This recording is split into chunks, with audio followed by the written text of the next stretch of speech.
ટમેટાનું cutting થઈ ગયું છે, જોઈ શકો છો મિત્રો।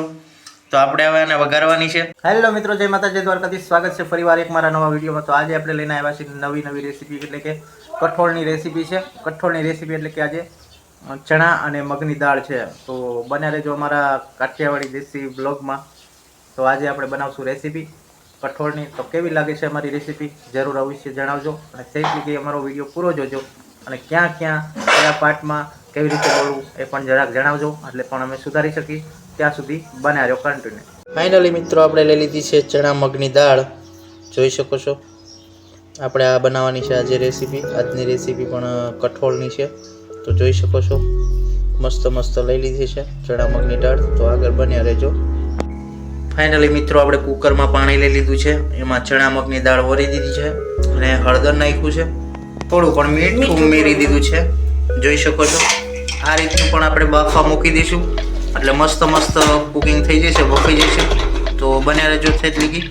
ચાલો મિત્રો, મસ્ત દાળ બફાઈ જશે, જોઈ શકો છો। ચણા મગની દાળ છે, જુઓ તમે, અને ટમેટાનું કટિંગ થઈ ગયું છે, જોઈ શકો છો મિત્રો। તો આપણે હવે એને વઘારવાની છે, તો શેક લીગી બન્યા રહેજો। કઈ રીતે વઘારી છે અને તમે કઈ રીતની બનાવો છો એ પણ જરા કમેન્ટ કરજો। આવા જ દેશી રેસીપીના કાઠિયાવાડીના વિડીયો જોવા માટે અમારી ચેનલ લાઈક કરો, શેર કરો અને સબસ્ક્રાઇબ કરો। આપણે તેલ મૂકી દીધું છે, અને તેલમાં હવે આપણે રાઈ એડ કરી છે, જોઈ શકો છો મિત્રો। જીરું પણ એડ કર્યું છે, આ વઘાણી પણ એડ કરી છે, જોઈ શકો છો મિત્રો। લસણ પણ એડ કર્યું છે, લસણ હોય તો મસ્ત ટેસ્ટ આવે છે, જોઈ શકો છો મિત્રો। લસણ બરોબર કુકિંગ થઈ જવા દેવું જોઈએ। લસણ નાખેલું છે મસ્ત। ટમેટા પણ એડ કર્યા છે, પાદરા પણ ટમેટા એડ કરી નાખ્યા છે, જોઈ શકો છો મિત્રો। પાણી બી થોડુંક ઉમેર્યું છે આપણે, અને મસ્ત પેલા જોઈ શકો છો કુકિંગ થઈ ગયા છે ટમેટા, લસણ, હળદર પણ ઉમેરી છે, જોઈ શકો છો મિત્રો। મીઠું પણ નાખ્યું છે, બરોબરનું હવે મિક્સ કરી લઈશું, જોઈ શકો છો મિત્રો।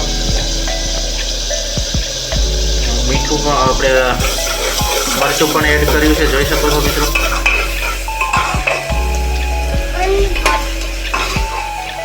હવે આપણે દાળ પણ એડ કરશું, બાફેલી જે કુક થઈ ગયેલી છે એ, જોઈ શકો છો મિત્રો।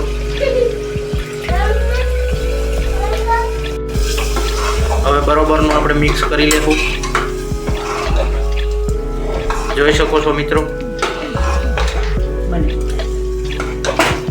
આ રીતે કંઈક વઘારવાની રીત હતી મારા વાલા। તો આવે જ અમારા દેશી કાઠિયાવાડી કઠોળનું શાક જોવા માટે અમારી ચેનલને લાઈક કરો, શેર કરો અને સબસ્ક્રાઈબ કરો। આવી જ રીતે કંઈક બનાવી છે અમે। તમે કેવી રીતની બનાવો છો મગ ચણાની દાળ, તો અમને કમેન્ટ કરશો, અવશ્ય જણાવજો। ચલો મિત્રો, આપણી થઈ ગઈ છે મગ ચણાની દાળ, મસ્ત જોઈ શકો છો। તો આવી કંઈક કાઠિયાવાડી રીતે બનાવી છે મગ ચણાની દાળ। મસ્ત મરચાં પણ તળી ગયા છે, બાજરાના રોટલા પણ જોઈ શકો છો મિત્રો, અને મસ્ત ઘરની ભેહુંના સાસુ છે। આવી રીતે કંઈક મગ ચણાની દાળ કઠોળ કાઠિયાવાડી રીતે વઘારી છે। તો કેવી લાગી તમને અમારી રેસીપી આજની, તો કમેન્ટમાં જણાવજો। બાકી બીજી રેસીપી સુધી બનાવી રહેજો। ત્યાં સુધી બધાને જય માતાજી, દ્વારકાધીશ, બાય બાય।